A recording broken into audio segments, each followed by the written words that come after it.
Few things in the American soccer landscape are as divisive as the mention of America's largest domestic league. From humble beginnings in 1996, MLS has steadily grown over the years to the point where the league seems to have finally made some stable footing in the American sports landscape. At least it seemed like stable footing until a pandemic-related market collapse nearly triggered the end of MLS as we know it. That is, until an unlikely hero entered the game and saved the future of MLS. So what in the world am I talking about? Well, all that and more on this episode of the Yank Report. What's up? My name is Sam. This is the Yank Report, the show where we talk about all things American soccer. If you're into that, hit the like button, help this video out, hit the subscribe button, and if you really want to support the channel, you can consider becoming a member.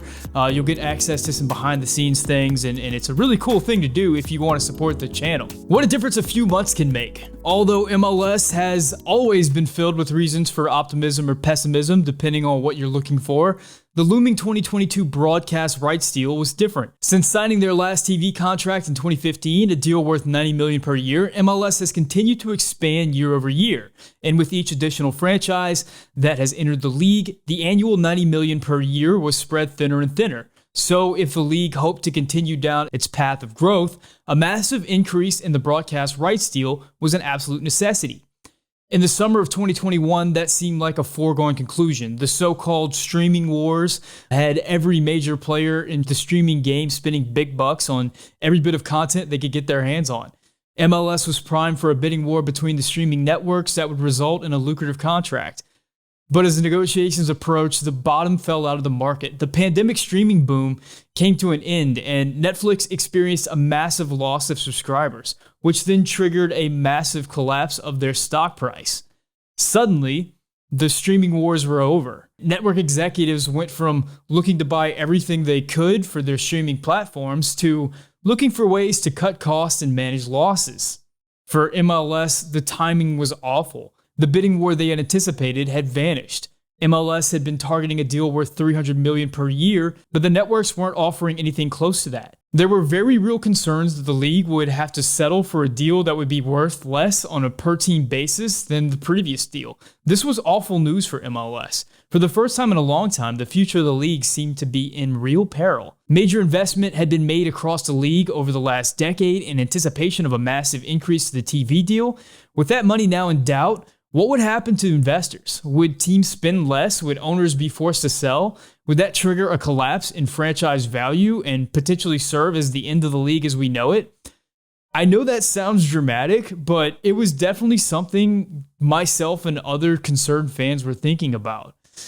But in the league's darkest hour, an unlikely savior would emerge. Our partners at BetOnline continue to be your #1 source for all your betting needs and sports info. Find all the latest odds, news, and sports development, including this year's basketball championship finals, the NHL hockey conference finals, Major League Baseball, and the latest fighting news, and even next season's early NFL futures. Head to the website or use your mobile device to sign up today to receive your 50% welcome bonus on your first deposit. Just use our promo code BELIEVE to get the bonus and get into the action. Bet online, where the game starts. Apple, one of the biggest companies in the world, had recently entered the production market through their streaming platform, Apple TV.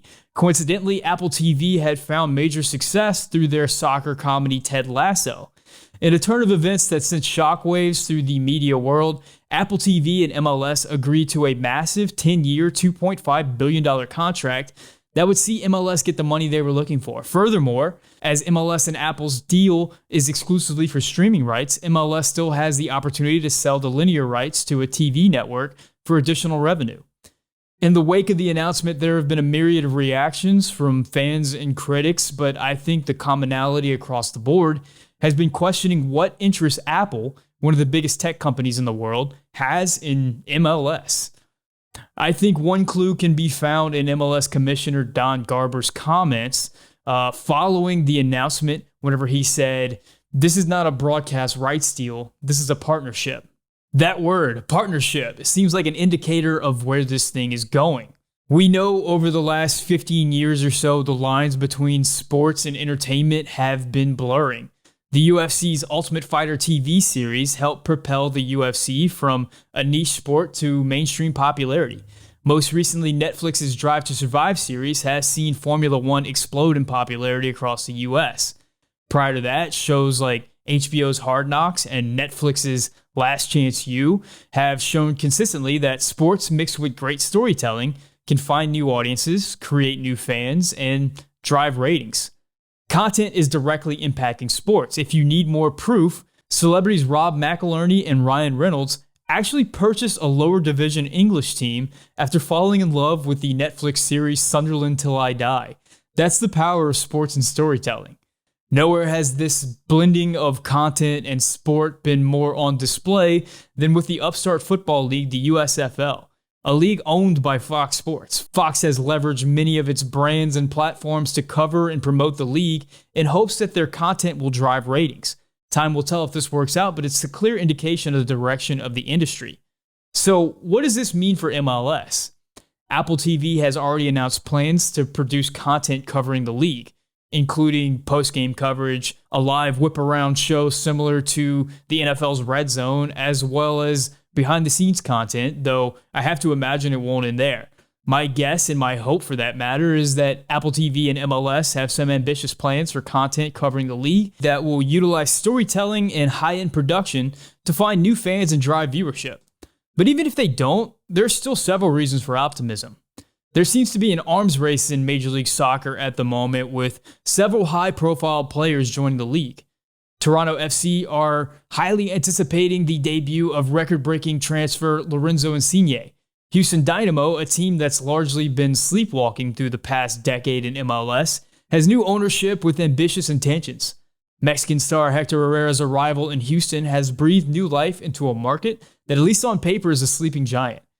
Meanwhile, the Columbus Crew, a team that not too long ago was on the brink of leaving the city, has shelled out major money for Colombian international Cucho Hernandez. But none of those can touch the excitement generated with the announcement of Wales superstar Gareth Bale signing with LAFC.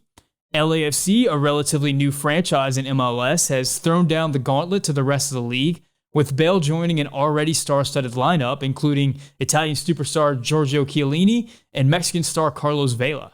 Nowhere has that proverbial throwing down of the gauntlet been felt more than with LAFC's crosstown rival LA Galaxy, a club that has historically dominated MLS as a super club, but has recently seen their star fall as their crosstown rival star rises.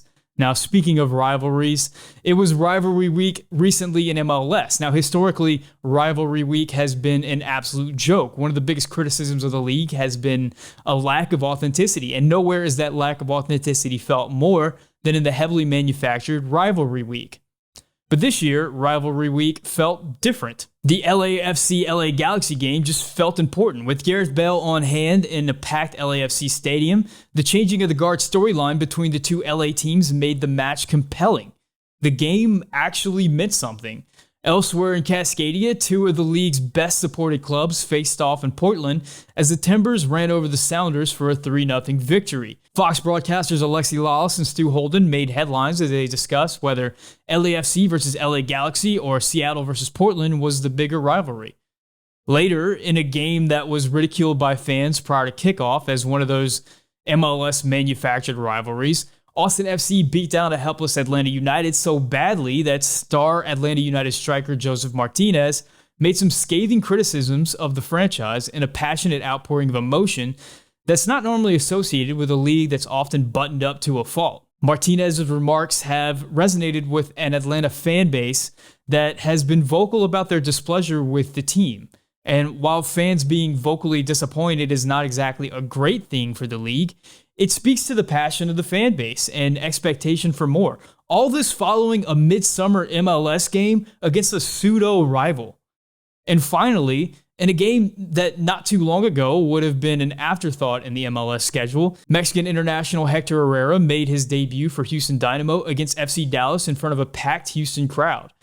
And that crowd went absolutely nuts late in the game when Herrera stepped onto the field. The game went back and forth, and the emotion in the stadium was absolutely palpable. When Houston finally scored a late goal to secure the draw, the explosion of emotion was reminiscent of a massive cup final. Once again, not something you normally say about a mid-season MLS game between two teams with bottom half attendance records. Now, this is not to say that MLS has broken through or that the league's problems are over. There still are struggling franchises, still disinterested fan bases, and perhaps most ominously, still issues league-wide with TV viewership. But I think the outpouring of emotion from fans over rivalry week gave us a glimpse of what the league could be. Packed stadiums, major stars, passionate fans, and games that actually feel important. Yes, there is still a long way to go. And for some fans, nothing MLS does will ever be enough. But for a league that didn't exist too long ago, you have to give it a ton of credit for the growth that it's experienced in a short time. And that growth does not appear to be slowing down. The league is growing year over year. Fans are finding the game year over year. And the academy systems are producing first-team players that are raising the level of play and the quality of depth across the league. Owners are investing in exciting talent, and potential owners are eager to pay the ever-growing expansion fees to join the league. And with the 2022 World Cup on the horizon and the 2026 World Cup in the not-too-distant future, the league seems poised and positioned to capitalize. Things are definitely looking up. But only a few months ago, all that was in jeopardy. That is until Apple stepped up and ensured that, at least for another decade, MLS wasn't going anywhere. Now, the Apple deal isn't perfect. There will be growing pains as each market will be losing their local broadcast teams, and fans will be forced to acquire yet another streaming package to watch all the games. And though MLS ultimately will get the money it was hoping for, it's not enough to expect a drastic increase to the league's salary cap. And the 10-year commitment means that the back end of the deal could potentially be painful for teams looking to spend. The Apple deal is not a total game changer for the league, but it will allow the league to stay in the game. And that is something worth celebrating. Guys, thank you so much for watching. If you're new to the channel, please consider subscribing if you enjoy content like this. Hit the like button, it helps out a lot, and consider becoming a member if you really want to support the channel. You can click the join button below the video. You'll get access to perks like badges and behind the scenes content and stuff. You get to see the videos before everybody else, and I'd really appreciate it. If you want this Man in the Mirror shirt, the Cint 76 store is now open. It will be open from July 9th through the 13th for a limited time only.